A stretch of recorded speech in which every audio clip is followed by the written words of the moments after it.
Muhammadin nabiyya wa rasulah. Rabbi israh li sadri wa yassir li amri wahlul 'uqdatam min lisani yafqahu qawli.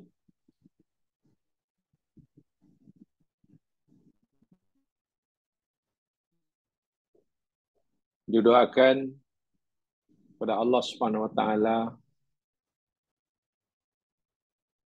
jika ada di antara kita saat ini yang sedang diuji sakit oleh Allah, semoga Allah segera memberikan kepadanya kesembuhan dan kesehatan.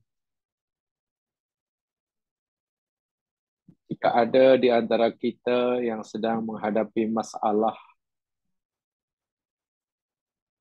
apapun masalahnya, semoga Allah segera menunjukkan jalan keluarnya bagi mengatasi masalahnya. Jika ada di antara kita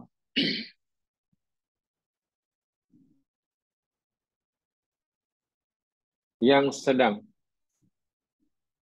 mengalami hubungan persaudaraan, hubungan silaturahim, hubungan dalam keluarga yang tidak dan kurang harmoni, dibohongkan agar Allah Subhanahu wa taala memberikan kepadanya kebahagiaan zahir dan batin yang hakiki. Siapa jika ada di antara kita sekarang ini yang sedang mempunyai hajat, cita-cita, keinginan, mudah-mudahan Allah Subhanahu wa taala meridhoi akan hajatnya dan segera Allah mengkabulkan apa yang dia harapkan dan inginkan. Dan yang lebih penting daripada itu, dipohonkan pada Allah agar dosa-dosa yang telanjur kita lakukan diampunkan oleh Allah Subhanahu wa taala. Sementara amal-amal soleh yang kita telah lakukan, amalkan selama ini, sama ada yang wajib maupun yang sunat, agar Allah Subhanahu wa taala dapat menerimanya dan memberinya ganjaran sesuai dengan sifatnya yang maha berterima kasih dan yang maha memberi balasan. Amin. Ya Rabbal Alamin. Jamaah muslimin, muslimat yang dirahmati Allah sekalian. Selesailah sudah kajian kita tentang hadis-hadis Nabi Sallallahu Alaihi Wasallam dan ayat-ayat Al-Quran yang berkaitan dengan golongan manusia yang diharamkan atas mereka neraka dan golongan manusia yang diharamkan atas mereka surga. Mudah-mudahan ayat-ayat Quran dan hadis-hadis Nabi yang telah kita pelajari selama ini memberikan garis panduan sekaligus menjadi pembimbing kita menjalani kehidupan sesuai dengan apa yang Allah telah tetapkan. Mulai hari ini, kita akan mempelajari pula ilmu yang diberikan bukan oleh Al-Quran, oleh Allah melalui Al-Qurannya, bukan oleh Nabi melalui hadisnya, tetapi diberikan oleh salah seorang tabi'in yang punya nama besar, yang tentunya ilmu yang beliau berikan pada kita, kepada kita, berdasarkan, berpandukan kefahaman beliau terhadap ayat Al-Quran dan hadis-hadis Nabi Sallallahu Alaihi Wasallam. Salah seorang tokoh tabi'in, yakni orang Islam yang hidup, generasi yang hidup selepas dari sahabat. Jadi tabi'in ini orang-orang Muslim yang lahir selepas kewafatan Nabi. Sahabat yang lahir, hidup sezaman dengan Nabi,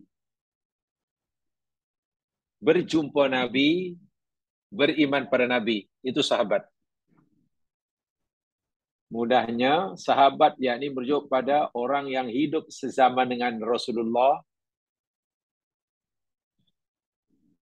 pernah berjumpa Rasulullah, dan beriman kepada Rasulullah. Paling tidak 3 itu. Jika orang itu hidup sezaman dengan Nabi dan berjumpa dengan Nabi, tapi tidak beriman pada Nabi, bukan sahabat. Mereka yang hidup hidup pada zaman Nabi,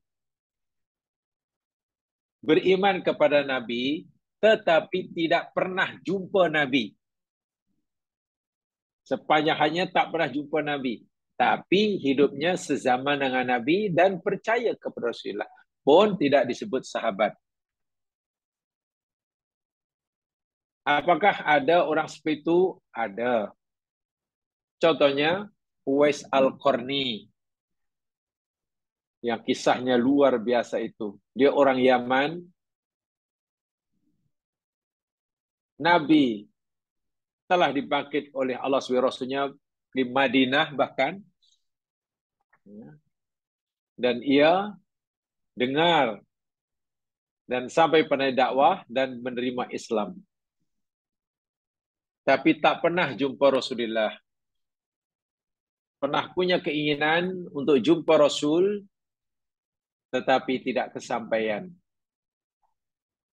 Ia seorang anak yang sangat berbakti kepada ibunya yang lumpuh.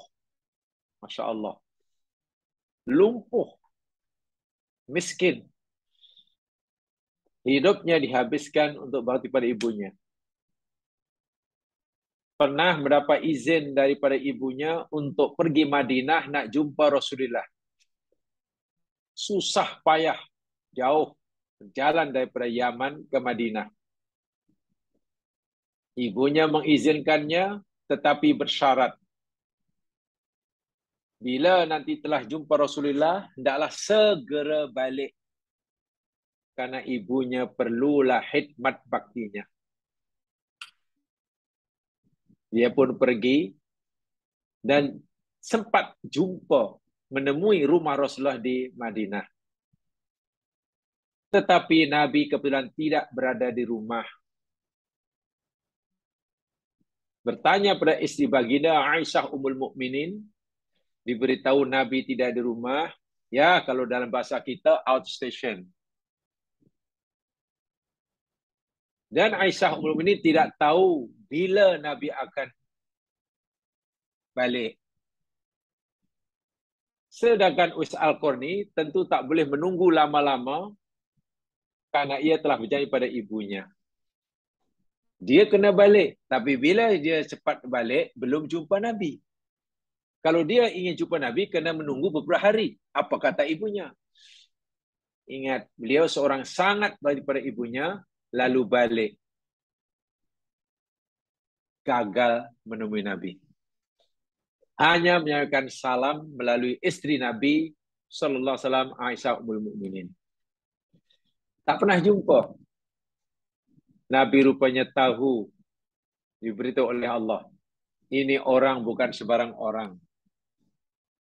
Ini orang, Nabi kata, min ahlis sama.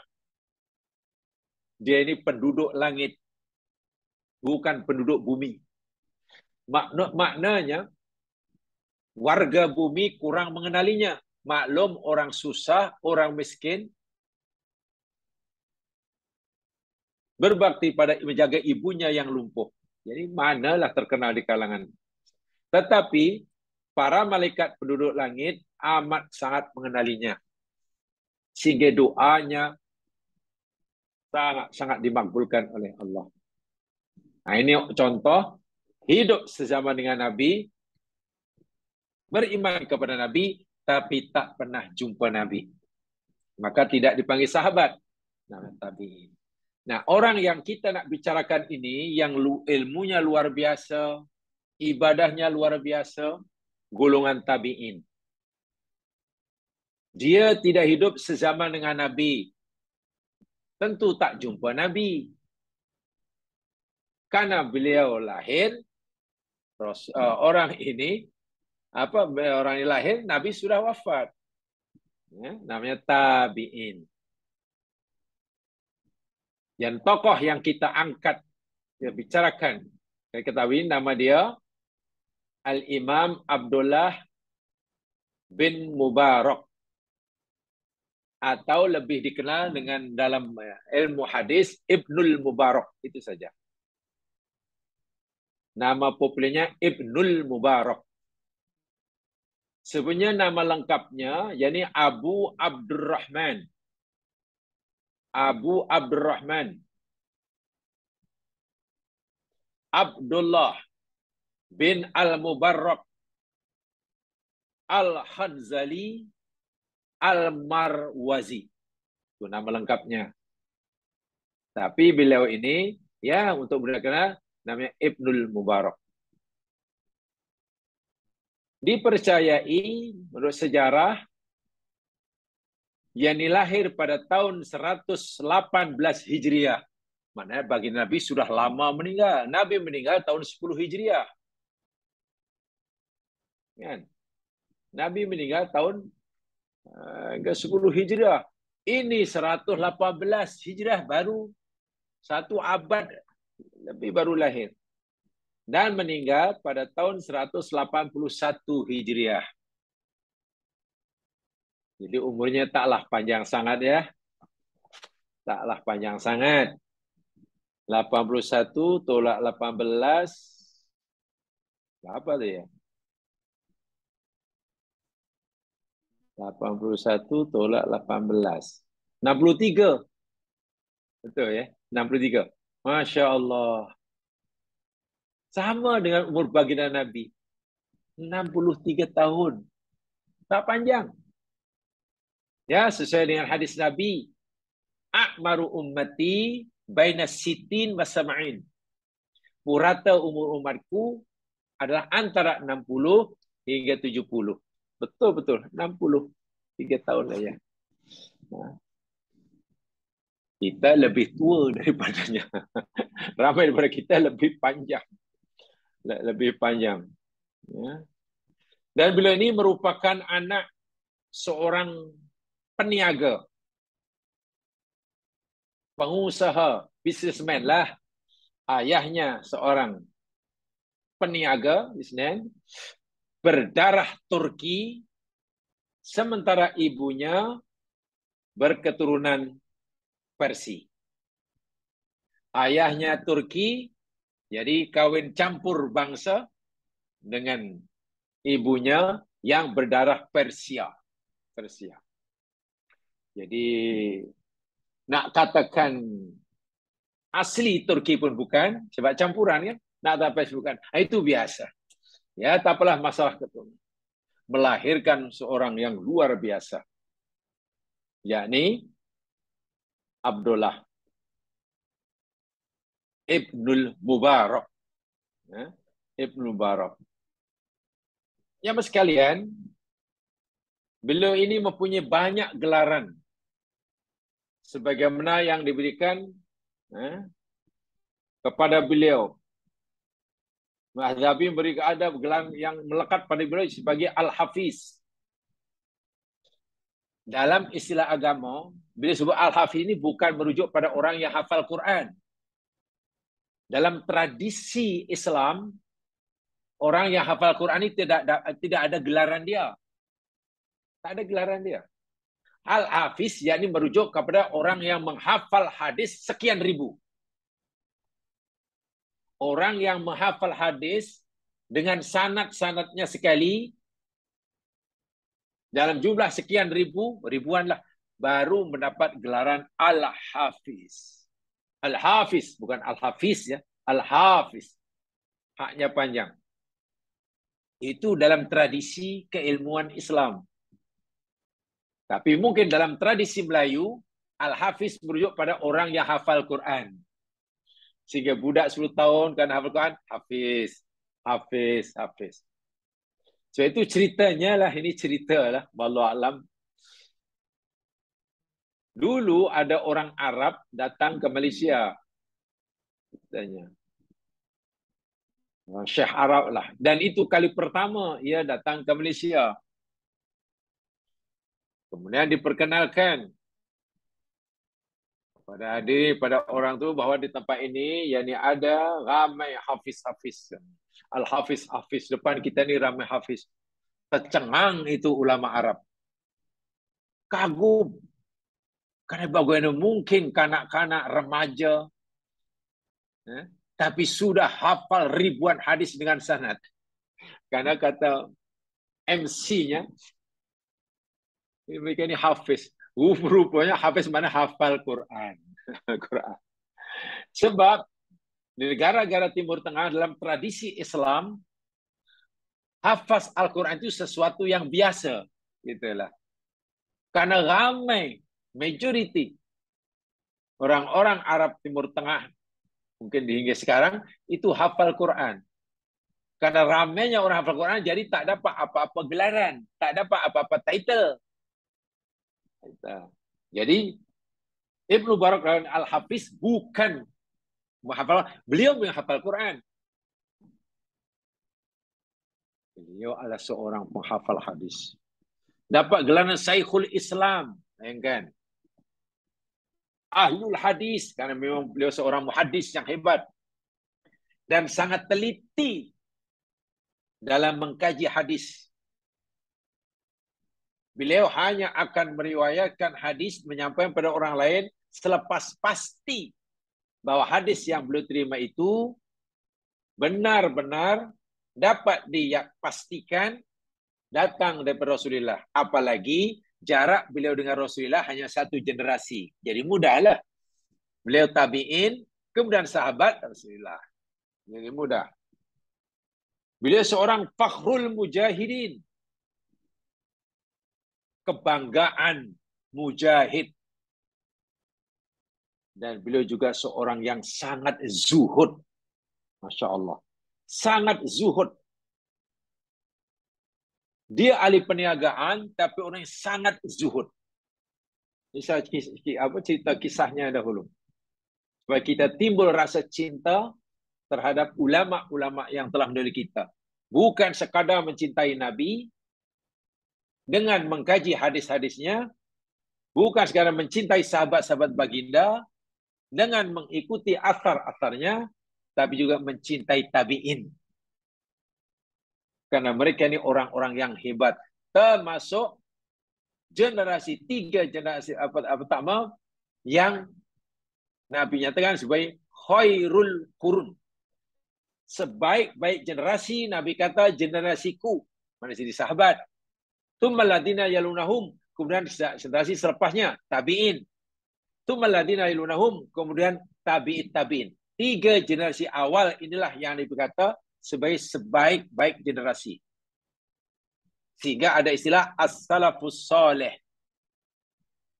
Generasi salaf yang saleh. Zuhud dan gelaran yang mungkin pelik bagi seorang yang ulama besar, muhadis besar, ahli ibadah, ahli zuhud, tapi dia juga gelaran as-safar. Ini gelaran mungkin yang pelik bagi kita. Safar ni kalau dalam bahasa kasornya, kaki jalan. Coba, kan pelik. Kaki jalan. Suka bermusafir. Suka travelling. Tapi dalam agama, memang kebanyakan ulama-ulama dahulu ini suka travelling. Tidak menyampaikan dakwah. Tidak memberikan dakwah. Sifat-sifat yang ada dalam beliau ini sebenarnya jamaah sekalian, kalau bagi orang sekarang, nampaknya macam, ya, ada semacam bersifat kontradiktif.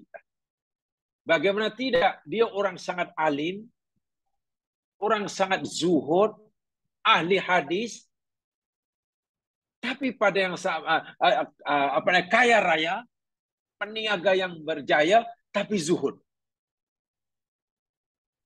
Kan pelik ya. Sangat-sangat pelik. Beliau kaya jamaah sekalian, yakni asal usulnya karena dapat warisan daripada orang tuanya seorang peniaga yang saya katakan tadi. Maka Abdullah Ibnu Mubarak mengembangkan harta pusaka yang dia perolehi daripada ayahnya yang meninggal ini dan meneruskan kerjaya orang tuanya dalam dunia perniagaan. Tapi ingat, dia seorang mujahid, seorang ulama besar, ahli ibadah, ahli hadis, ahli, Masya Allah. Artinya perniagaan yang dijalankannya sama sekali tidak mengganggu aktiviti sehari-hariannya dalam masalah agama. Ini luar biasa ini orang. Sehingga Ibnu Mubarak ini menjadi seorang yang kalau dalam bahasa sekarang sebagai ahli korporat. Ahli korporat. Ya, mungkin karena sangat kaya, konglomerat. Di konglomerat ya.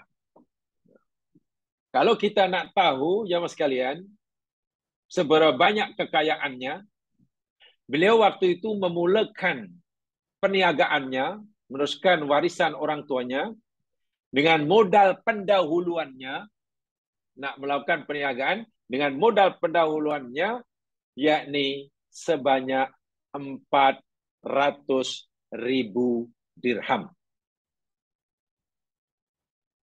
Memulakan perniagaan dengan modal pertamanya 400.000 dirham. Nak tahu banyak ke tak banyak 400.000 dirham itu? Begini. Saat itu, pada waktu itu, harga seekor kambing yang dah besar lah, sudah boleh dikorbankan, hanya 5 dirham. Harga seekor kambing hanya 5 dirham. Jadi kalau dia punya harta untuk melakukan perniagaan 400.000 dirham, itu berapa ekor kambing kalau berikan kambing? Gitu aja lah. Berapa ya? 400.000 dirham untuk beli kambing yang seekornya hanya 5 dirham. Kalau 80.000 ekor. 80.000 ekor. 80.000. Kalau 1.000 dirham dapat 200 kan? 1.000 dirham dapat 200. Ini 400. Wow. Jadi maknanya 200 ekor kambing darab 400. Itu berapa? Itu modal utama. Subhanallah. Jadi kalau sekarang katalah kambing 3.000, belilah 400.000. Sangat besar. Jadi kita boleh menghitungnya lah. Tetapi Masya Allah, dia rajin belajar agama sehingga alim, tapi juga rajin dengan perniagaannya. Hasil dari perniagaannya, ingat, beliau seorang yang zuhud. Zuhud itu jamaah sekalian, jangan dipahami orang yang tidak punya harta. Itu salah besar. Istilah zuhud dalam agama bukan merujuk pada orang yang papa kedana. Tidak. Yang duduk meratap, bukan. Zuhud itu yakni laisa zahidu man laisa lahu syai' mala yamliku syai' walakin zahid malam yamlikuhu syai'un. Orang dikatakan zuhud bukannya orang yang tidak memiliki apa-apa, tidak memiliki harta, tapi orang zuhud orang yang tidak dikuasai oleh hartanya. Itulah zuhud. Orang yang zuhud bukannya orang yang tidak memiliki harta, tetapi orang yang tidak dikuasai oleh hartanya. Sehingga harta yang melimpah-limpah masih berada di kuasaannya. Tidak tergiur sedikit pun hatinya. Kalau istilah Ali bin Abi Thalib, orang yang sunyi, orang yang meletakkan kekayaan yang Allah anugerahkan di tangannya, bukan di dalam hatinya. Sebanyak manapun. Adapun jika orang meletakkan kekayaan dalam hatinya, itu orang tamak. Walaupun hartanya hanya sebuah basikal tua. Hartanya hanya sebuah basikal tua. Tapi letakkan dalam hati hingga menguasai dirinya. Lupa kewajipannya. Itu orang tamak. Sementara bila orang tidak punya apa-apa, tak punya apa-apa. Itu tak ada, itu ada. Itu bukan zuhud. Itu miskin. Itu miskin lah. Tapi orang sekarang ni, bila sampai ke tanah Melayu, makna zuhud yang hebat ni sudah disalah artikan. Bila sebut zuhud, bila orang zuhud, mana orangnya mesti sederhana, rumahnya hanya ala kadar, kemana-mana jalan kaki, pakaiannya itulah berbulan-bulan. Itu pengertian yang salah. Jadi bila sebut zuhud, dia zuhud. Tak kan dia zuhud kemana-mana naik Ferrari umpamanya. Dia tu zuhud. Macam mana zuhud? Private jetmu ada 3 umpamanya. Nabi Sulaiman itu kaya raya. Manusia terkaya di dunia dan paling kuasa. Atau paling besar kuasa yang Allah berikan Nabi Sulaiman. Paling pandai. Karena boleh menguasai banyak bahasa.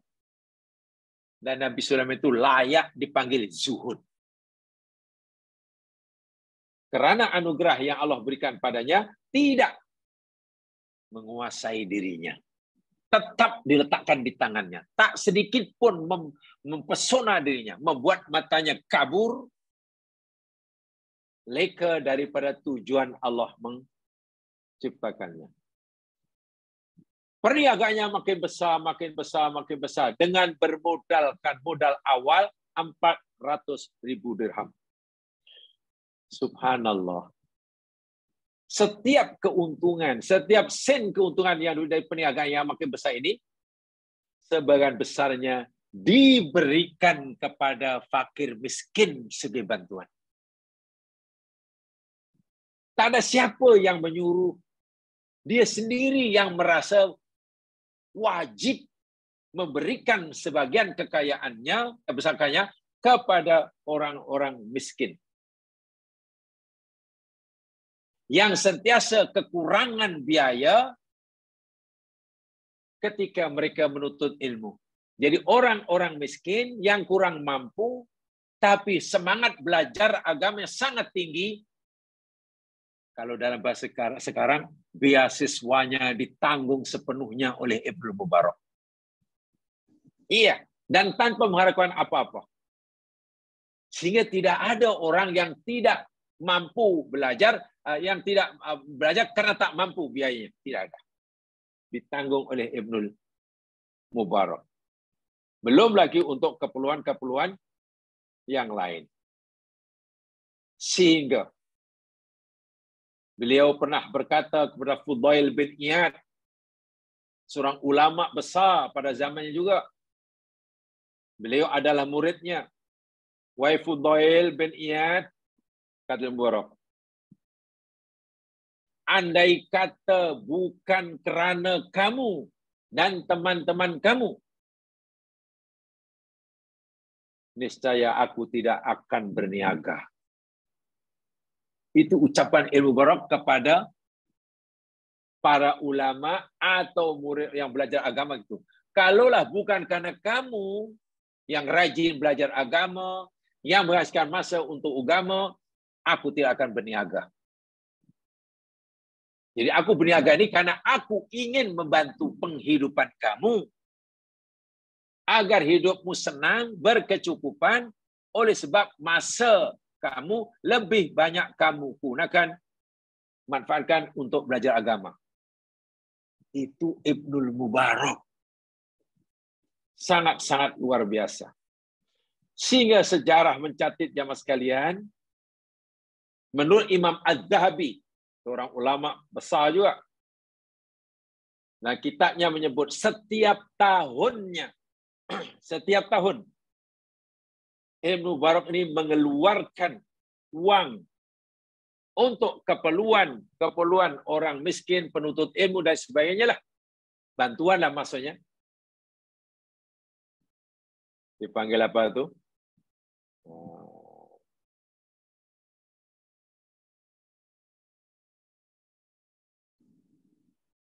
CSR dipanggil.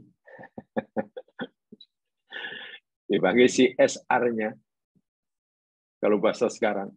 Setiap tahun beliau mengeluarkan uang sebanyak 100.000 dirham. Bayangkan. Setiap tahun beliau mengeluarkan uang sebanyak 100.000 dirham. Itu sebagai CSR dia. Yang tadi saya katakan, harga kambing hanya 5 dirham. Inilah tokoh yang kita ingin angkat. Jadi orang ini layak sebetulnya. Ibnu Mubarak sebenarnya layak ya mas sekalian. Bicara apa saja kepada kita. Bicara agama layak karena dia seorang ahli agama. Bicara hadis layak karena ia seorang hafiz. Belajar tafsir layak karena memang menguasai Al-Quran. Belajar akhlak, beliau ini dikenal sebagai orang sufi yang zuhud. Belajar tata ekonomi yang adil, yang ihsan, beliau layak karena beliau memang seorang ahli perniagaan yang berjaya. Jadi bicara dalam bidang apapun, kalau hari inilah, katalah kita suruh menyampaikan kertas kerja dalam hampir semua bidang. Beliau adalah tokohnya. Bahkan beliau juga dikenal sebagai ahli syair, sastrawan. Masya Allah. Manusia yang sangat sempurna.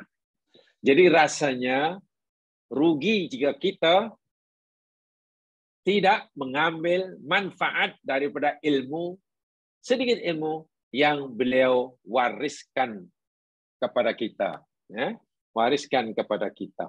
Ini yang kita hendak pelajari.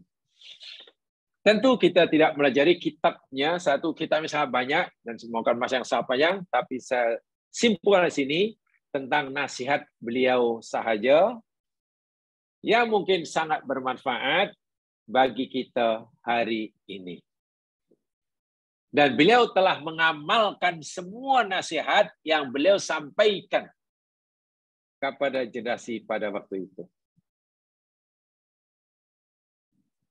Dan tak kalah pentingnya, perlu saya sampaikan juga, guru beliau yang pertama, yang mengajar beliau ilmu, yang pertama sekali yang beliau temui, siapa gurunya? Nu'man bin Thabit. Namanya An-Nu'man bin Thabit, atau kita lebih kenal sebagai Abu Hanifah. So Abu Hanifah itulah pengasas mazhab Hanafi, itulah guru pertama yang mencurahkan ilmunya kepada Ibnul Mubarak. Jadi tentu bangga sebagai seorang guru punya murid yang dan murid Imam Hanbal alim-alim belaka termasuk Imam Malik bin Anas itu murid Abu Hanifah. Abu Hanifah. Masya Allah, ya itu. Jadi mari kita pelajari satu persatu apakah nasihat yang diberikan yang diberikan oleh Ibnu Mubarak untuk umat Islam. Di situ saya hanya menyebutkan 1, 2, 3, tapi saya dalam kajian kita saya coba uraikan setiap nasihat. Setiap satu nasihat yang diberikan. Baik, saya sempat mengutipkan 15 saja jamaah sekalian, saya pilihkan saja. Dan saya terjemahkan dengan bahasa yang mudah lah. Yang pertama, beliau cerita tentang amal yang kecil, amal yang sedikit, perbuatan yang dianggap remeh biasanya. Berkaitan dengan amal yang kecil, amal baik yang dianggap remeh, yang orang lain pun tak hargai biasanya. Orang hanya mengkagumi orang lain bila orang itu buat kerja-kerja besar, amal-amal besar, begitu kan biasanya. Tapi Ibnu Mubarak seorang muhaddis, seorang mufassir, seorang sufi, al-syuhud yang luar biasa, sangat-sangat tajam melihat masalah. Ini ucapan beliau. Tolong bagi baris kalau tak boleh baca. Rubba amalin saghirin tukattiruhun niyyatu wa rubba amalin kathirin. Oh, itu bukan kathirin, yaitu kabir. Salah nuktah itu. Bukan kathir tapi kabir. Taknya itu tolong tukar jadi ba. Warubba amalin kabirin tusanghiruhu an-niyyatu. Saya ulangi. Rubba amalin saghirin tukattiruhu an-niyyatu wa rubba amalin kabirin. Walaupun dalam riwayat yang lain, betul tadi rubba amalin kathirin. Sebenarnya tidak ada bezanya sangat namanya. Rubba amalin kabirin atau rubba amalin kathirin tusanghiruhu an-niyyatu. Terjemahannya. Rubba amalin saghirin tukathiruhun niyyatu. Betapa banyaknya amal yang kecil menjadi besar, menjadi banyak dengan sebab bagusnya niat, baiknya niat. Niat yang baik itu boleh mengubah amal yang kecil menjadi besar. Amal yang sedikit menjadi banyak. Amal yang remeh-temeh sehingga menjadi sangat dahsyat dalam pandangan Allah. Sebaliknya, warubba amalin kabirin atau warubba amalin kathirin tusaghiruhu an-niyyatu. Dan betapa banyaknya amalan yang banyak ataupun yang besar menjadi kecil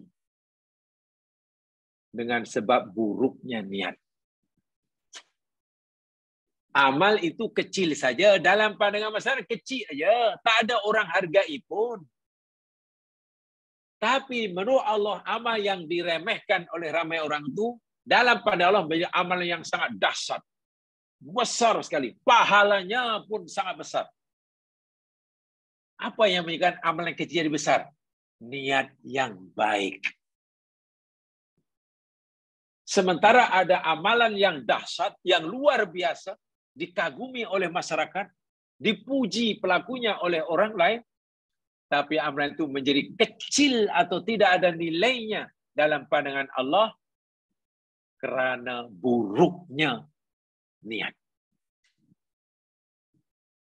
Nasihat pertama yang diberikan ilmu Arab berkaitan dengan niat. Imam Al-Bukhari mengarang kitab Sahih Bukhari pun. Ya, ya. Imam Bukhari mengarang Sahih Bukhari pun hadis dan niat itu di hadis awal-awal lagi. Dalam kitab hadis Al-Arba'in An-Nawawiyah, himpunan hadis 40 yang disusun dengan sangat indah oleh Imam Nawawi. Hadis pertama tentang niat. Innamal a'malu binniyatilah. Sehingga Imam As-Syafi'i rahimahullah sendiri, jamaah sekalian, bahwa niat itu kedudukannya 1/3 ilmu Islam. Bayangkan. Niat itu kedudukannya, nilai dia 1/3 ilmu Islam. Jadi jika ilmu tentang agama Islam ini dibagi 3, 1, 2, 3, 1/3, 1/3-nya niat. 1/3 nomor 2 hadis Nabi, man amila amalan laisa alaihi amruna fahuwa raddun. Siapa yang melakukan amalan dalam ibadah yang bukan atas perintah kami, kata Nabi, tertolak. Itu 1/3. 1/3 hadis Nabi, innal halala bayyin wal harama bayyin wa bainahuma mutasyabihat. Sebenarnya halal itu nyata, haram itu nyata. Antara halal dan haram itu ada tasyabihat. Jadi kalaulah 3 hadis ini difahami betul, sebetul-betulnya, hadis tentang niat, hadis tentang bid'ah, hadis tentang halal haram, memang betul orang itu telah menguasai seluruh ilmu Islam. Bayangkan. Itu kata Imam Asy-Syafi'i. Itu kata Imam Al-Baihaqi.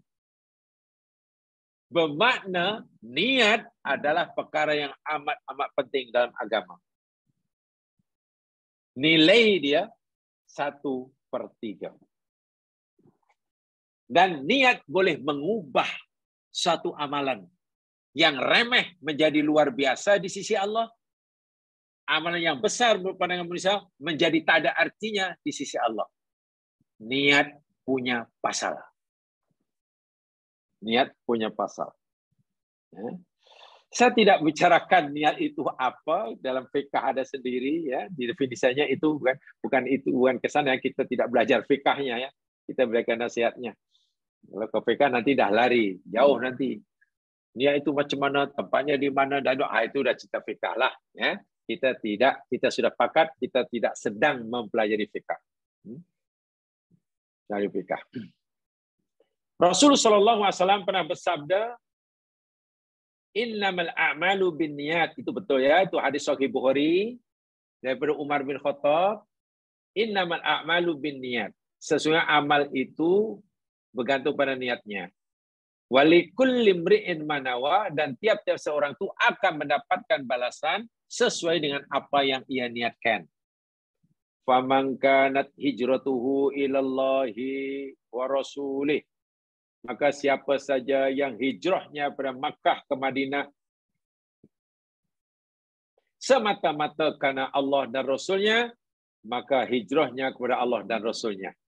Wa man kanat hijratuhu lidunya yusibuha, dan siapa yang niat hijrahnya kerana dunia, awi mur'atin yatazawwajuha, atau yang kikuha, atau hijrah karena perempuan yang hendak dinikahinya, fa hijratuhu ila ma hajara ilaih. Maka hijrahnya yakni kepada apa yang niatkan. Karena rupa-rupanya Nabi menyampaikan ini, ya, dahulu ketika ada perintah hijrah daripada Makkah ke Madinah, semua lelaki mukmin pergi hijrah, perempuan pun ikut pergi. Ada lagi mukmin sebenarnya tak nak hijrah. Dia boleh bertahan di Makkah karena senang.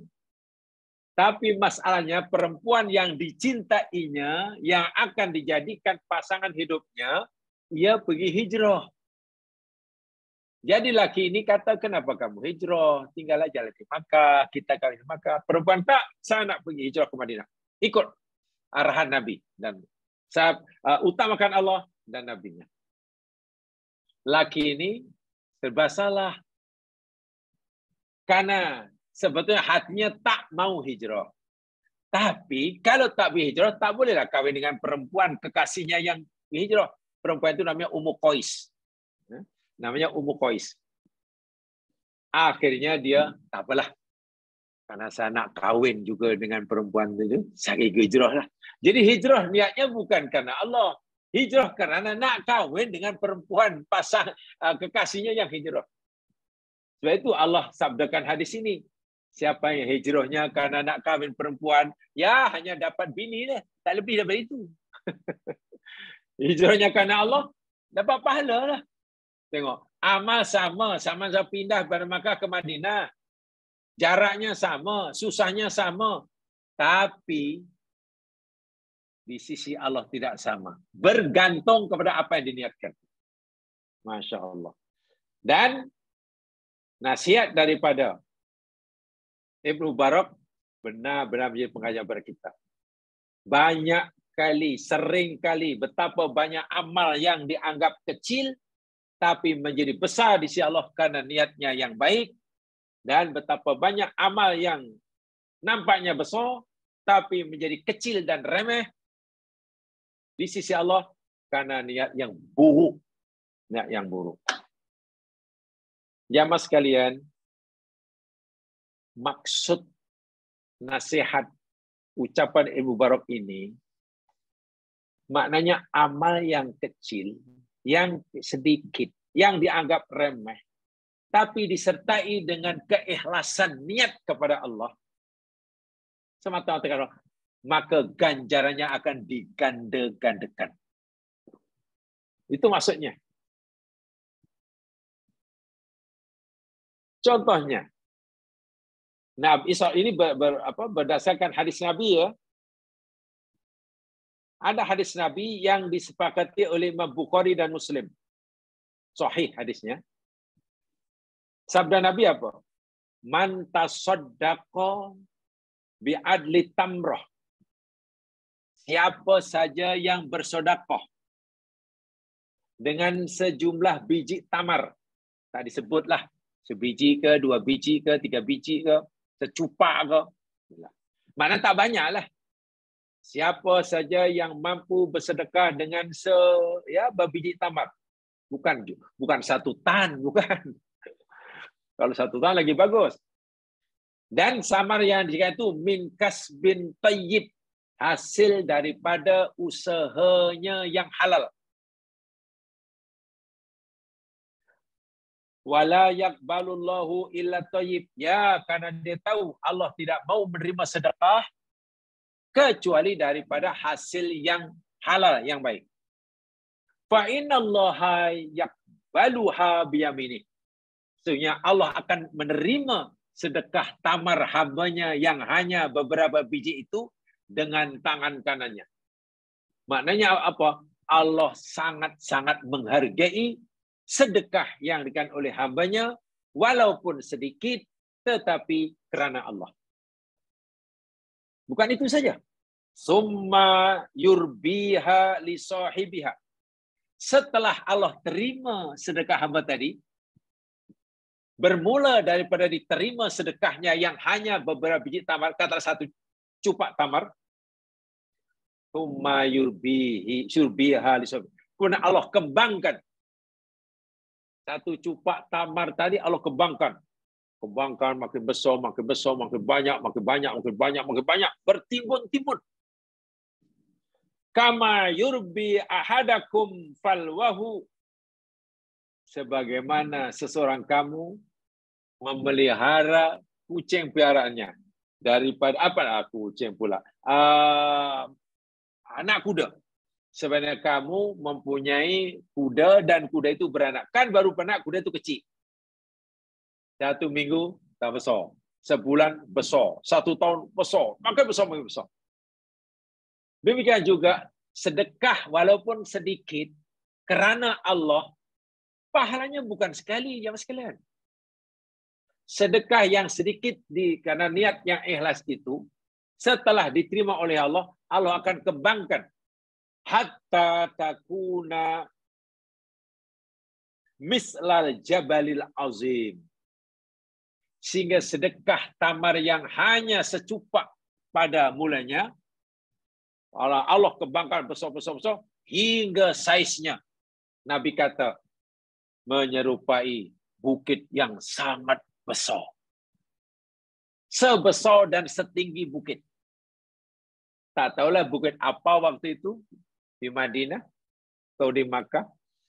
Nabi tak sebutkan bukit apa. Karena Nabi tak sebut bukit apa, nak saja Jabalul Azim, ya bukit apa sajalah. Dan yang kita kira sekarang, bukit yang paling besar, yang tinggi, ya banjaran Himalaya lah. Walha asalnya sedikit. Ini janji Rasulullah. Macam mana sedekah yang dianggap remeh, bahkan pelakunya mungkin belum dapat sijil penghargaan. Takkan derma hanya secupak tamar dapat sijil penghargaan. Masyarakat tak apa lagi sekarang. Tapi bila diniatkan oleh karena Allah, yang kecil itu Allah kembangkan besar-besar banyak sehingga macam bukit yang besar. Masya Allah. Inilah amalan kecil, tapi dengan sebab niat yang ikhlas menjadi sangat besar di sisi Allah. Ada lagi satu hadis yang saya sampaikan. Hadis ini riwayat Muslim. Riwayat Muslim.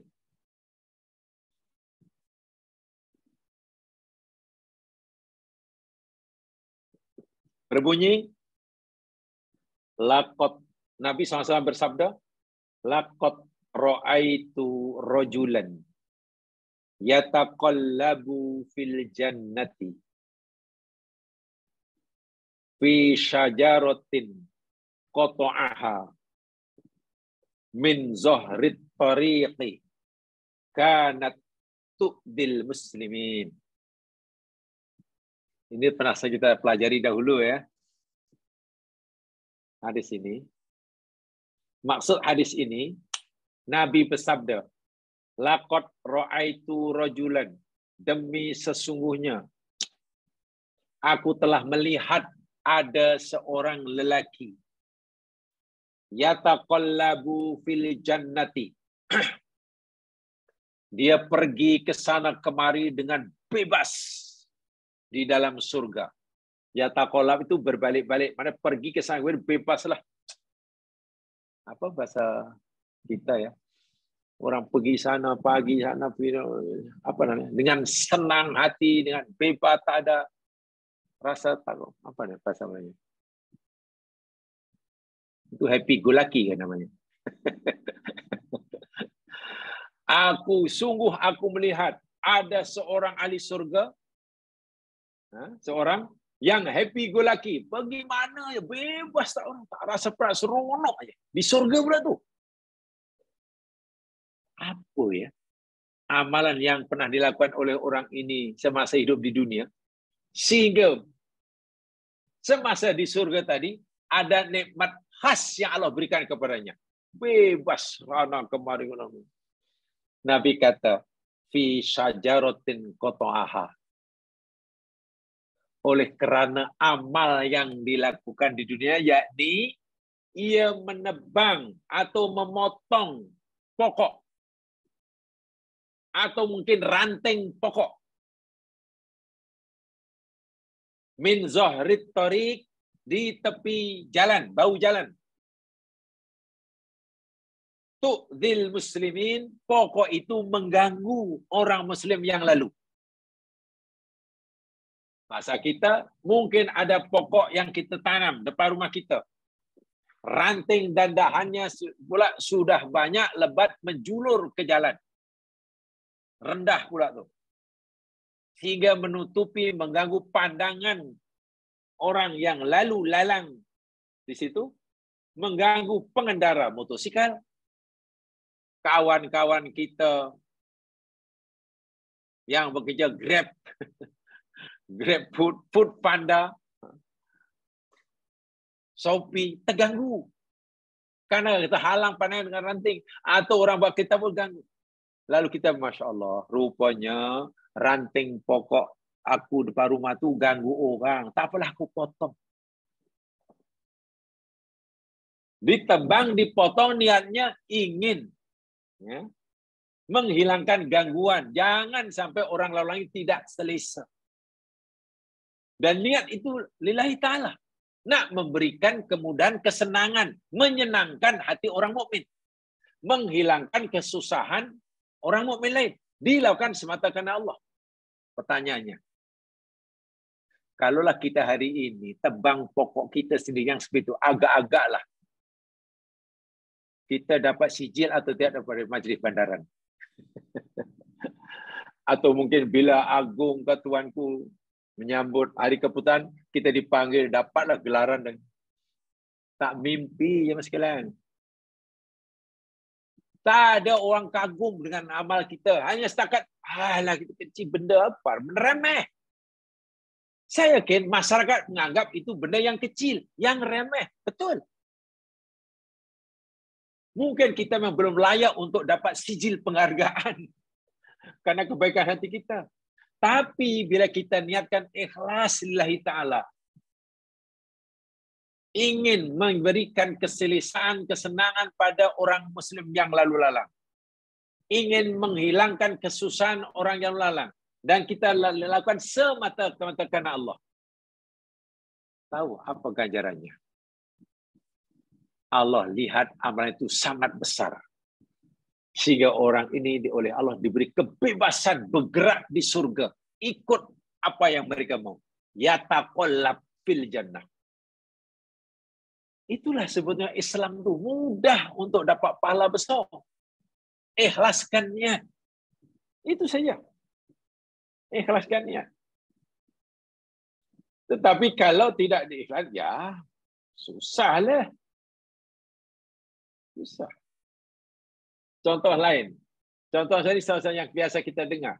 Ini masih cerita amal kecil menjadi besar karena niat yang baik. Ya. Nanti saya akan sampaikan amal yang dasar besar menjadi kecil karena niat yang buruk. Jadi pesanan Ibnu Mubarak yang pertama, jaga niat. Itu saja. Jika kita ingin beruntung dunia akhirat.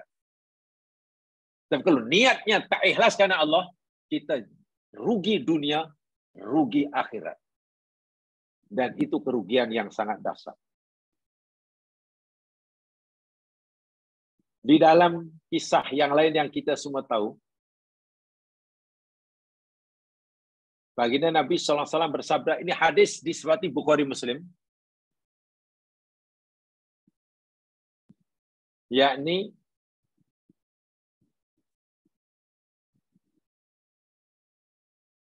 Al-Mar'atul Baghi, cerita tentang perempuan dalam satu riwayat. Dalam riwayat yang lain cerita tentang lelaki al-baghi, banyak dosa. Perempuan itu banyak dosa, kalau laki-laki banyak dosa. Amilat a'malan qabihah, banyak melakukan maksiat. Perempuan pelaku maksiat atau laki-laki maksiat.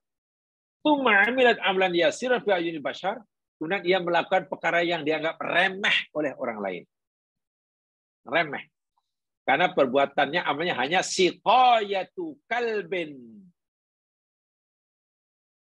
Semua kita tahu, memberi minuman kepada anjing yang dahaga. Bainama kalbun yatif birikyah, ketika ada seekor kambing berpusing dekat dengan perigi di mana ia ambil air. Qad kada yaqtuluhul atash. Hampir-hampir anjing ini mati kehausan karena dahaga. Itra'athu bagyun min baghaya Bani Israil. Tiba-tiba seorang perempuan yang banyak dosa ini melihatnya. Ini rupanya bukan umat Nabi Muhammad ya. Kisah perempuan banyak maksiat yang beri minuman pada anjing ini, yakni di kalangan Bani Israel. Jadi Nabi cerita umat dahulu. Ini bukan umat Nabi Nuh. Tidak berlaku pada zaman Nabi, tapi berlaku pada zaman Bani Israel. Fanaza'at mauqaha, ditanggalkan kedua capalnya. Fastaqat lahu bihi fasaqathu, lalu ia ambil air dan diberikan minuman kepada anjing yang dahaga seperti mana ia telah meminum sebelumnya. Fasyakarallah fagharallahu lahabih. Dia bersyukur pada Allah. Syukur pada Allah karena ada peluang. Diberi peluang untuk menyelamatkan anjing daripada mati kehausan. Ini syukur. Kenapa anjing itu datang ke tempatnya ketika ia minum air? Coba. Kenapa tak? Siapa yang mengatur anjing itu berada di situ ketika ia minum air? Dia tahu bahwa itu semua perancangan Allah. Dan kenapa anjing yang ada di tempat itu ketika minum air, anjing yang dahaga pula? Kenapa bukan anjing liar? Dia yakin semua itu rancangan Allah. Sebab itu dia bersyukur pada Allah karena Allah beri peluang kepadanya untuk melakukan amal soleh, walaupun mungkin amal soleh itu dianggap remeh, kecil oleh orang. Berkat keikhlasannya menolong makhluk Allah bernama anjing, dan dilakukan kerana Allah, faghfarallahu lahu, maka Allah mengampunkan dosa perempuan tadi kerananya. Subhanallah. Hadis ini popular. Semua orang tahu. Tinggal mengamalkannya. Sebab kita tidak perlu malu melakukan amal baik walaupun sedikit, kecil. Karena yang kecil itu boleh jadi besar pahala di sisi Allah. Bahkan sedekah yang hanya dengan beberapa biji tamar menjadi sebesar gunung Himalaya jika niatnya baik. Kenapa ya kadang-kadang orang cari, ini kita telah belajar tempoh hari ya, dalam tajuk yang sebelumnya dulu kita akan belajar. Jalan yang Allah tetapkan buat kita masuk surga rupanya mudah. Betapa mudahnya untuk masuk surga rupanya. Ya Allah mudahkan. Tapi sering kali kita abaikan. Mungkin karena kecilnya itu kan kecil aja. Dan orang mungkin merasa tak puas. Ya apa kerja buat itu? Apa nih? Itu kadang-kadang saya berpikir ya. Orang yang mampu melakukan kerja perbuatan yang dianggap remeh oleh masyarakat, yang mungkin perbuatan pekerjaan itu bila kita lakukan, mungkin menurut pandangan masyarakat hari ini akan menjatuhkan, mencemarkan harga diri kita. Tapi kalau kita betul-betul bersedia melakukannya semata karena Allah, pertama, itulah bukti kehambaan kita kepada Allah yang sebenar, dan kita akan mendapatkan ganjaran yang sangat-sangat besar. Saya ambil satu contoh. Katalah kita sebagai orang besar, orang terkenal. Terkenal karena kita kaya, sebab orang panggil kita hartawan. Orang kenal kita karena ilmu kita, karena kita dibagi gelaran ilmuwan cendekiawan. Kita dikenal sebagai orang besar oleh masyarakat. Maklum kita ada kuasa. Berada di tangan kita ini macam nama besar ada. Orang besar semua. Dan orang menghormati kita. Kita tahu. Orang yang serba dipandang tinggi oleh masyarakat. Dipandang mulia oleh masyarakat. Minta maaf ya, saya cerita apa adanya ya. Tidak ada kena-mena yang hidup ataupun yang mati. Tiba-tiba. Ini tiba-tiba nih. Kita ternampak mungkin ada jalan lupa depan rumah kita. Keberadaan jalan itu laluan orang ramai. Atau kita ternampak minta maaf, najis lembu. Depan rumah kita yang kebetulan jalan depan rumah kita yang sebagai orang besar, ini kita orang besar ni. Nampak laluan orang ramai. Kita nampak pula bila hujan tah macam mana jalan depan rumah kita itu digenangi air. Maklumlah longkang depan rumah kita itu tersumbat. Jamaah sekalian, kalau kita melakukan katalah tampallah lupa tadi, dan orang kanan kiri melihat kita buang najis lembu itu, orang yang lalu memandang kita, sedangkan orang melihat kita orang besar, orang kaya, orang pada sangat dihormati. Bahkan di majlis apapun ada kursi khas untuk kita. Kalau di majlis resmi ada kursi khas untuk kita. Kalau ada makanan pun ada kemana khas untuk kita, tak sama dengan yang lain. Maklum orang besar. Tiba-tiba kita melakukan perbuatan seperti itu. Buang tai lembu. Tutup turap, lupa jalan. Tiba-tiba kita korek buang sampah yang menutupi longkang yang tersumbat dengan banjir. Dan semua orang tengok. Dan yang melihat kita tuh kagum. Macam mana tuh? Orang tuh macam mana? Tak rasa malu ke? Tak malu ke? Orang yang selalu melakukan sanggup buat macam itu. Tengok.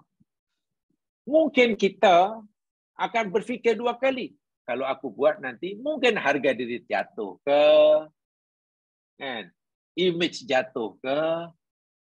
Tapi tahukah kita, ya Mas Dan, kalau kita mampu melakukan benda yang kecil ini, semata-mata karena Allah, dua manfaat yang kita peroleh.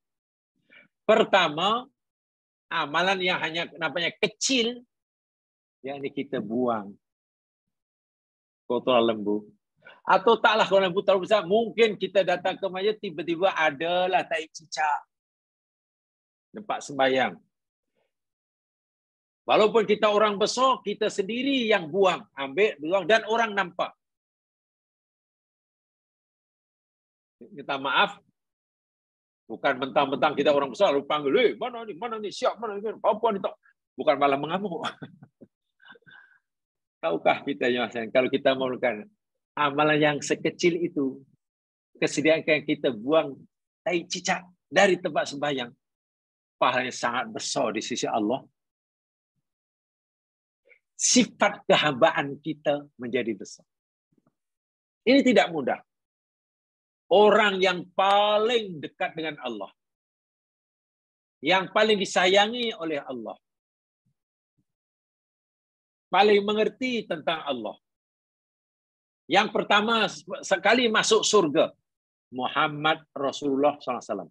Tidak ada duanya. Nabi orang yang paling dimuliakan oleh Allah, paling dimuliakan oleh sahabatnya. Tapi tahukah apa yang dilakukan oleh Nabi di dunia? Benda-benda yang mungkin orang lain macam tak tergamak nak buat karena malu nak buat. Takut mungkin. Kalau bahasa sekarang, mungkin orang lain nak buat jaim. Tak mau karena jaim. Jaim itu jaga image. Jaim. Aku ni orang besar tak, jaim aku hancur kalau. Tapi Nabi bila makan, ia makan satu talam dengan sahabat yang lain, biar sahabat melihat. Duduknya pun sama dengan dia. Sehingga Nabi penasaran. Ana Abdullah. Aku ni hamba kepada Allah. Akulu kama yakulul abdu. Aku akan makan sebagaimana hamba Allah makan. Makanan yang aku makan sebagai makanan yang dimakan oleh hamba Allah yang lain. Cara dudukku pun seperti mana cara Nabi. Jadi Nabi tidak menunjukkan kebesaran dirinya, ketinggian darjahnya, makamnya tak ada. Sama betul. Tanpa segan silu. Menjahit bajunya yang koyak itu biasa bagi Nabi. menjahit terumpahnya yang terputus, itu benda biasa.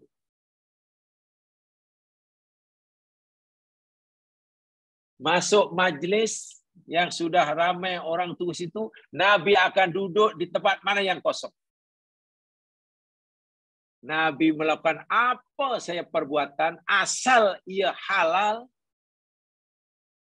walaupun dianggap remeh, dianggap hina bagi orang yang jaim, bagi Nabi tidak ada masalah. Karena Nabi tahu inilah cara menzahirkan kehambaan diri di sisi Allah, dan inilah cara mendapatkan pahala yang besar dengan beramal yang sedikit. Kalau kita ini amalkan yang sekalian. Sebab lagi sekali biasanya, apalagi zaman sekarang ini, akhir zaman, orang mungkin hanya merasa bangga bila melakukan perkara-perkara yang besar. Karena pasal itu boleh menaikkan image. Tapi kalau buat perkara kecil kan, awak ni orang terkenal tau. Awak ni orang terkenal, semua orang tahu. Punya kedudukan. Takkan awak pergi kedai runcit, jalan kaki, nak beli bawang dan sili pula tu. Karena orang rumah suruh. Orang rumah suruh belikan bawang, belikan cili dan ikan masin. Jarak dari rumah ke kedai itu hanya 25 meter. Ya, kita coba kalau kita merasa diri kita hebat, pasti kita jaim. Malu apa kata orang. Kalau jiran-jiran atau orang lain nampak yang aku rupanya pergi kedai disuruh orang rumah beli cili, mana aku nak letak muka. Masyarakat pandang aku ni bos besar tau. Nah, ini nama jaim ni. Wal, apakah dosa pergi ke kedai runcit disuruh oleh orang rumah untuk beli cili? Bukan amal dosa, itu halal 100%. Dan bila kita niatkan nilai ta'ala, pahalanya besar. Tapi yang jadi masalah biasanya orang itu tadi takut karena terlalu jaim, ya akhirnya apalah. Tapi coba kalau buat kerja yang besar-besar, lawatan ke buat tu yang besar-besar lah buat, ya nampak hebat lah sebab orang hebat semua. Inilah jamaah penghalang kita beramal untuk mendapatkan pahala yang besar. Wah, kita hanya perlu beramal dengan amalan yang kecil, yang sedikit. Yang sedikit. Masya Allah. Saya nak bagi satu contoh lagi yang hadisnya agak panjang. Tapi saya mesti menyampaikan juga untuk memperjelas maksud amalan yang kecil menjadi besar, amalan yang sedikit menjadi banyak di sisi Allah. Maknanya ganjaran. Ini dalam pandangan Allah ya. Amalan yang dalam pandangan manusia kecil, tapi dalam pandangan Allah besar. Amalan yang menurut pandangan masyarakat sedikit, tapi menurut pandangan Allah banyak. Dan pahalanya pun mesti besar dan banyak. Karena niat yang betul. Karena niat. Niat itulah yang menyebabkan besar, yang menentukan besar kecilnya amalan, ada nilai atau tidaknya. Bukan amalannya, niat. Saya sampaikan lagi satu hadis. Hadis ini daripada sahabat Nabi namanya Abi Kabsyah Al-Anmari. Abu Kabsyah Al-Anmari. Hadis ini diriwayatkan oleh Imam Tirmizi, juga oleh Imam Ahmad, dan dinilai sahih oleh Nasiruddin Albani. Saya ulangi, hadis ini diriwayatkan oleh Imam Tirmizi dalam sunannya, oleh Imam Ahmad dalam musnadnya, dan dinilai sahih oleh Nasiruddin Albani daripada Abu Kabsyah Al-Anmari. Beliau berkata, Sami'a Rasulullah sallallahu alaihi wasallam yakun. Bahawa beliau pernah mendengar sendiri, bukan dapat cerita dari orang lain. Abu Qasas Al-Mari mendengar sendiri Nabi bersabda. Bukan depa kata. Tak. Apa yang beliau dengar dari mulut Rasulullah? Baginda bersabda, "Innamad dunya li arba'ati nafarin." Sesungguhnya harta dunia ini Allah berikan, Allah peruntukkan buat 4 golongan manusia. Harta dunia ini Allah peruntukkan bagi 4 golongan manusia. Artinya ada 4 golongan manusia berkaitan dengan harta dunia ini. Sikapnya terhadap ada dunia. Ada 4 golongan manusia berkaitan dengan sikap mereka, pandangan mereka terhadap dunia, harta benda. Yang pertama, abdun razaqahullahu malan wa ilman wa huwa yattaqi fihi rabbah. Yang pertama yakni hamba Allah yang Allah bagi rezeki yang banyak, melimpah-limpah. Harta banyak, ilmu banyak. Dan dia semakin bertakwa kepada Allah kerana hartanya, kerana ilmunya. Wa yasilu fihi rahimah wa ya'lam lillah fihi haqqan. Karena dia tahu Allah ada hak pada harta yang dimilikinya. Inilah manzil yang paling utama. Ini darjat yang paling utama hamba tersebut. So hamba yang paling tinggi darjahnya dalam hal dunia, orang yang Allah bagi dunia dan isinya, harta benda yang banyak, ilmu agama yang banyak, sehingga takwanya pun meningkat. Tidak terpedaya oleh hartanya karena dikawal oleh ilmunya. Ini makhluk yang paling tinggi kedudukannya. Jenis manusia kedua. Wa abdun razaqahullahu ilman walam yarzuqhu malan. Hamba kedua yakni orang yang Allah tidak beri harta, tetapi Allah beri dia ilmu. Tengok harta tak melimpah-limpah, hanya cukup makan pagi, makan petang. Hidupnya boleh kata di bawah sederhana. Tetapi Allah anugerah dia ilmu agama. Wa huwa shadiqun niat, karena dia punya ilmu agama, maka niatnya sentiasa betul setiap kali beramal, setiap kali punya keinginan. Suatu hari orang yang kedua ini, yang ilmu banyak tapi harta tak ada, ketika melihat, katalah B ya, katalah ini namanya B. Yang pertama tadi katalah A banyak. Ketika B melihat A, hartanya banyak, ilmu banyak.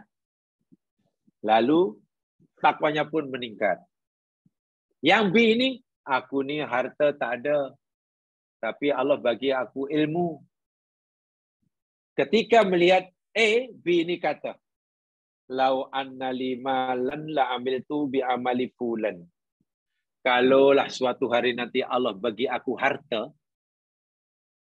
aku jadi kaya, aku akan gunakan hartaku macam A menggunakannya. Ia punya niat, bila suatu hari Allah bagi kekayaan macam A, dia akan gunakan kekayaannya macam A menggunakannya. Fisabilillah. Tak akan menyalahgunakannya. fahuwa biniyatihi fa ajruhu masawa. Jamaah tahu tak? B ini mendapatkan dengan niat yang betul. Kalaulah suatu hari aku punya harta, aku akan menggunakan hartaku macam A menggunakannya. Saat itu walau B baru niat, ia sudah mendapatkan pahala yang sama dengan pahala yang diterima oleh A. Karena niatnya, tengok. Tengok orang lain dermawan. Tengok orang lain berhati mulia menolong orang susah karena harta yang banyak. Lalu kita yang masih miskin kata, ya Allah, kalau suatu hari ya Allah, Engkau bagi hamba-Mu ini harta yang lebih, aku akan ikut apa yang dikatakan oleh itu. Jadi dermawan, aku tahu itu. Niat. Karena Allah. Tahukah Allah sudah beri pahala sama dengan pahala yang Allah berikan pada pahala niat. Wah, belum buat pun sudah dapat pahala. Apalagi nanti bila dia sudah beramal walaupun kecil, lagi besar. Lebih lagi jika amalnya nanti besar, lagi besar lagi. Tengok, dengan mudahnya orang itu dapat pahala. Karena dia punya niat yang betul, ingin mencontohi yang dermawan, yang tidak menyalahkan hartanya. Bila suatu saat aku punya harta, aku ingin menjadi orang macam Nabi kata, ia akan mendapatkan pahala yang sama dengan Beruntung juga tuh nomor 2 tuh. Tapi makomnya bawah sikit lah daripada B nomor 2. Karena niatnya bagus tapi belum beramal kan. Penuh pahalanya.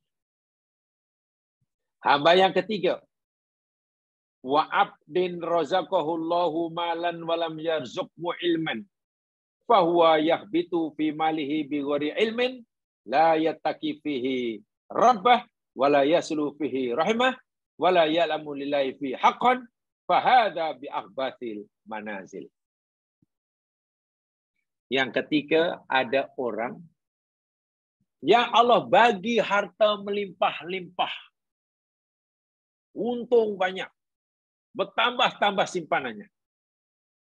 Tapi dia tak ada ilmu agama, ilmu halal haram tak tahu. Ilmu dosa pahala tak erti.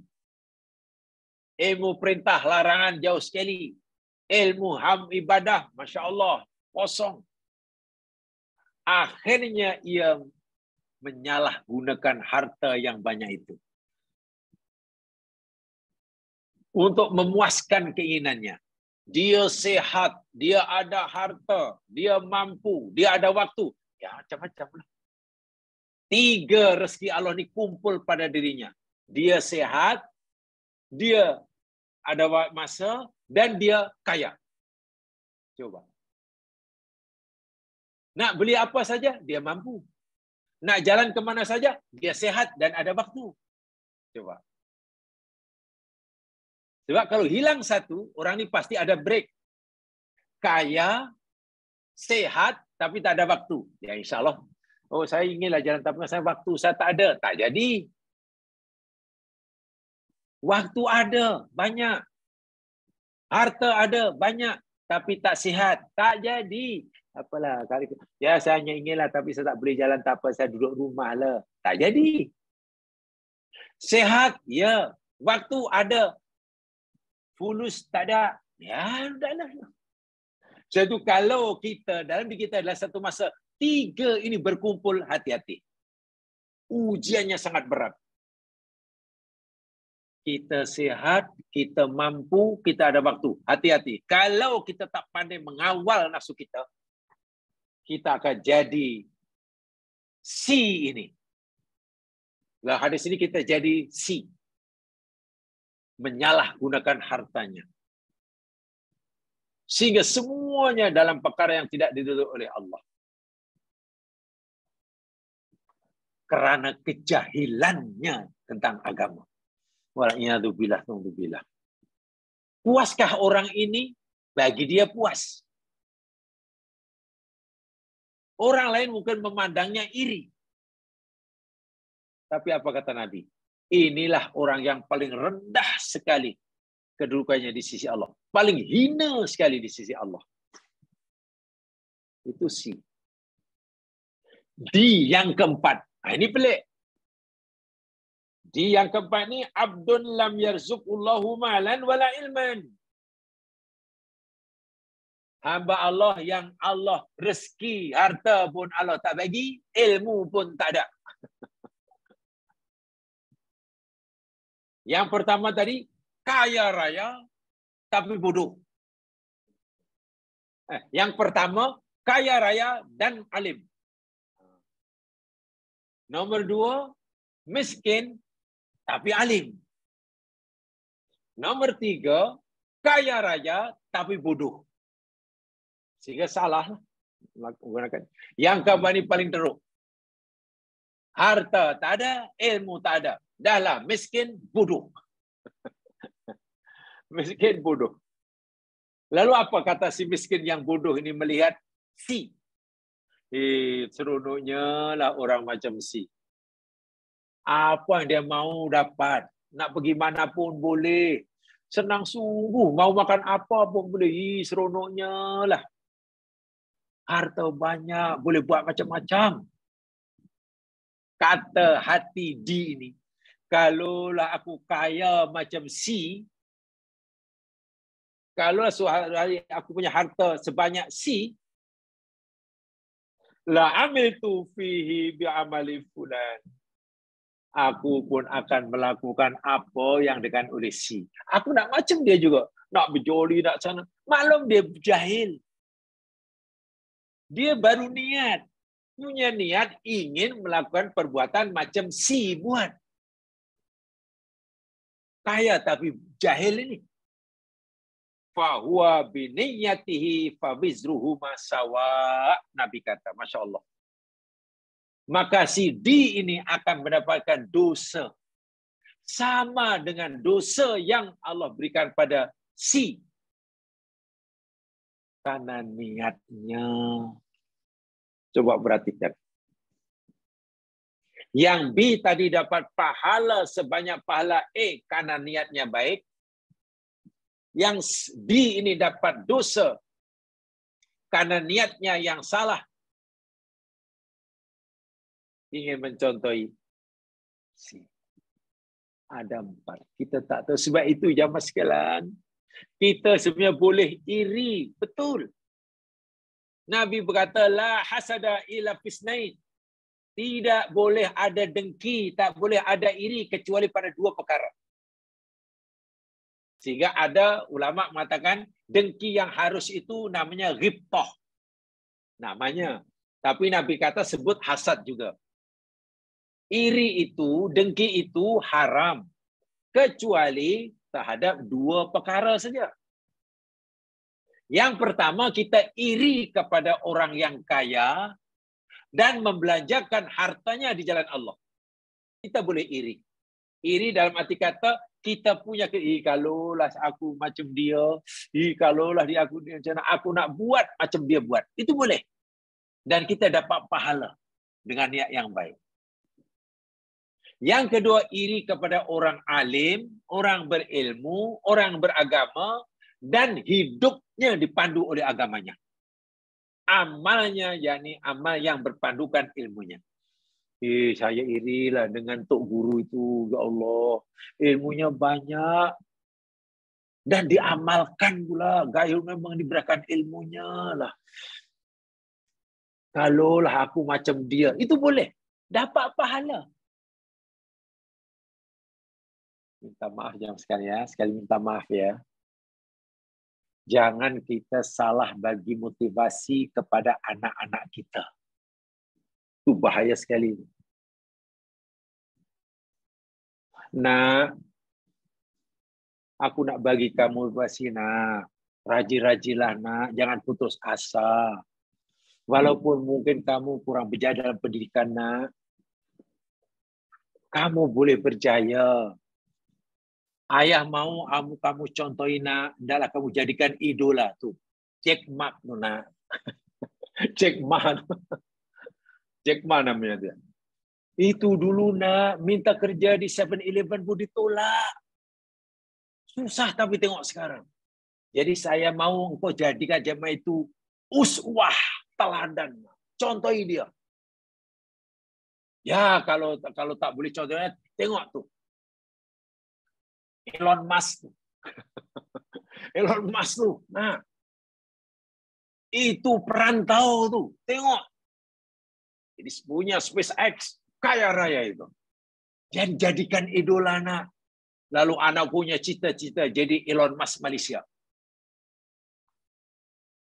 Namanya Elon Musk itu karena kalau di Indonesia dipanggil Mas Elon. Masnya di depan, Mas Elon. Mana pakai Elon? Mas lah, Mas Elon. Itu salah. Bayangkan kalau anak itu percaya pada nasihat orang tuanya, melekat dalam punya cita-cita aku ingin jadi Jack Ma. Cita aku ini. Waliyadzubillah. Apa betul? Apa kita fikir harta yang lebih kepada Jack Ma dan Elon melalui jalan yang halal? Satu. Apa betul kedua hamba Allah ini memanfaatkan, menggunakan harta bernilai Allah di jalan yang ridho Allah? Bukankah bila kita punya keinginan macam orang seperti ini, kita dapat dosa seperti mana dosa dia karena salah niat? Itu bahaya sungguh. Motivasi macam itu sangat bahaya ya mas sekalian. Kamu contohilah nak, orang-orang macam tu.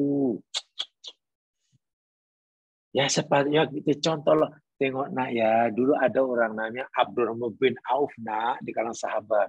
Lalu baca biografi Abdurrahman bin Auf. Oh ini ya, ini sahabat Rasulullah. Dia termasuk ahli surga, tapi tengok berjaya dalam perniagaan. Kesibukannya berniaga tidak menghalangnya untuk jadi sahabat Nabi yang patuh dan masuk surga. Ini contoh nak. Jadi lalu anak, iyalah kalau saya ingin jadi Abdul Mauf, saya ingin rajin bekerja. Betul nak, kena rajin berniaga, tapi karena kamu ingin jadi Abdul Mauf, dia juga rajin ibadah nak. Oh iyalah. Jadi jangan salah pilihkan idola bagi anak. Walaupun niatnya nak berikan motivasi. Itu salah besar tuh, bahaya sungguh. Apalagi bila anak tuh memang 100% yakin kebenaran orang cakap orang tuanya. Dan dipegangi, bayangkan macam mana. Ini hadisnya ya. Hadis ini penting sekali. Ada 4 golongan manusia. Yang beruntung, nomor 1 paling beruntung. Nomor 2 beruntung. Nomor 3 celaka. Nomor 4 paling celaka. Nomor 2 dan nomor 3. Nomor 2 dan nomor 4 masa. Nomor 2 dan nomor 4. Nomor 2 berbahagia untung karena niatnya yang betul. Nomor 4 celaka juga karena niatnya. Allahu Akbar. Jadi ada 4 golongan kalau mudah diingatkan. Nomor 1 kaya dan alim. Nomor 2 miskin tapi alim. Alim maknanya tahu hukum hakam agama ya. Yang ketiga kaya raya tapi bodoh.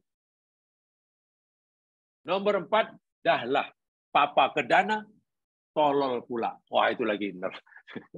Dia papa kedana lagi tolol. Itu waliyadzubillah. Ini hadis sahih ya Mas sekalian riwayat Tirmidzi Ahmad. Yang berkaitan dengan niat. Sebab itulah hampir tidak ada ulama-ulama hadis, ulama fiqh, ulama tafsir, ulama tasawuf. Setiap kali mereka bicara tentang niat pasti panjang lebar. Maklum nilai niat itu sudah 1/3 agama kita.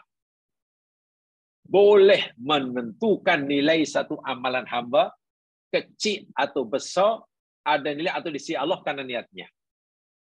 Diterima atau tidaknya amalan pun karena niatnya. Orang itu nanti dapat banyak atau dapat sedikit daripada amalannya pun bergantung pada niatnya. Niat adalah ruh bagi setiap amalan. Amal tidak ada niat atau amal niatnya salah, ya ibaratnya bangkai berjalan. Mudah-mudahanlah Nah, yang pertama ini walaupun belum habis ya, saya belum habis menyampaikan hadis-hadis berkaitan dengannya. InsyaAllah suatu hari kita akan sambung. Mari kita camkan betul-betul. Pertama, setiap kali kita nak melakukan benda yang baik, jangan segan-segan, jangan malu-malu, minta maaf, ini bahasa saya, jangan terlalu jaim. Bila kita ada peluang untuk buat baik, walaupun perbuatan baik itu sangat kecil menurut pandangan orang. Karena yang kecil itulah rupa pahala yang sangat besar jika niat kita kerana Allah. Nanti kita rugi. Peluang untuk amal ada, kemampuan untuk beramal ada, tapi keinginan untuk lakukan tidak ada. Karena mungkin kita jaim tadi. Itu Masya Allah. Itu Masya Allah. Maknanya minta maaf ya. Ini minta maaf sekali minta. Dahulu ke masa COVID katalah. Di mana kita nak sembahyang mesti bicara. Siapa diberi kelonggaran, tapi mesti pakai sajadah katalah. Mungkin bagi kita bentar saja untuk diri kita. Dan mungkin kita merasa tidak perlulah untuk menekan sajadah untuk sebelah kita mungkin. Apatah lagi minta maaf nih, contoh apa adanya. Karena kita bosnya, sedangkan yang sebelah kita itu mungkin pembantu kita. Takkan bos nak melayan pembantunya. Mungkin ada rasa begitu, tapi kita telah rugi, meninggalkan peluang keemasan yang Allah telah berikan. Ikut peraturan, dia yang tolong saya. Dia kan, inilah yang jaim tadi. Ini tidak boleh ada dalam pikiran orang mukmin karena Allah Subhanahu Wa Taala. Orang yang berpikir akhirat oriented tidak mungkin berpikir seperti itu. Hanya mereka yang masih berpikir dunia oriented sajalah yang masih berpikir seperti itu. Dan itu sebenarnya sangat-sangat merugikan diri kita sendiri. Bukan orang lain. Bukan orang lain. Mari kita penuh tanggung jawab dalam melakukan apa yang diajar oleh Nabi. Maksud penuh tanggung jawab, yakni apa yang dicontoh oleh Nabi, kita dah berusaha untuk mengikutinya. Tanpa syarat. Jangan kita pikir Nabi ini hanya memberi contoh beramal bagi orang tertentu, bagi golongan tertentu, bagi yang lain tak sesuai. Gaya makan Nabi ini patut dicontohi oleh semua lapisan masyarakat umatnya. Mau golongan atas ke, golongan kayangan ke, golongan marhain ke, sama. Dan seterusnya. Mudah-mudahanlah yang memberi manfaat pada saya menyampaikan. Kurang lebihnya mudah-mudahan. InsyaAllah pada lain kesempatan. Matuk dengan bacaan Al-Fatihah dan surah Wal-Asr. Subhanakallahumma wa bihamdika. Asyhadu an la ilaha illa anta astaghfiruka wa atubu ilaik. A'udzu billahi minasyaitonir rajim. Wal 'ashr. Innal insana lafi khusr. Illa alladziina aamanu wa 'amilus shalihaat. Wa tawaasaw bil haqq. Wa tawaasaw bis sabr. Assalamualaikum warahmatullahi wabarakatuh. Waalaikumsalam warahmatullahi wabarakatuh. Assalamualaikum warahmatullahi wabarakatuh. Jazakumullah khairan.